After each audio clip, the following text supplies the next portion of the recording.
Уборкаға желание болмаса, мотивация жоқ, дым жоқ болып жатса, хотя бы көтеңді көтеріп ыдыстан басташ. Үй жинағыңа желаниең ашылып кетеді. Это реально работает, қыздар. Менде тоже желание болмаса, ыдыстан бастап кухняның жұмысын бірақ бітіріп шығамын.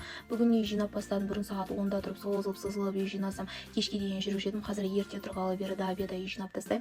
Бұл маған өзіме ұнайды. Уақытым да бір жағы үнемді болып жатыр. Біздің үй тез шашылады. Тойға барардың алдында 2 күн бұрын ғана жинағам. Тойдың ертесіне қайта жинап жатырмын. Тойда кетерде қайта келместей шашылып кетеміз ғой. Қайтқан соң спальныйға кіргім келмейді ғой уже. Сіздерде де солай ма? Менің косметикаларым бір жақта, қызым мен күйеуімнің киімдері бір жақта жатады.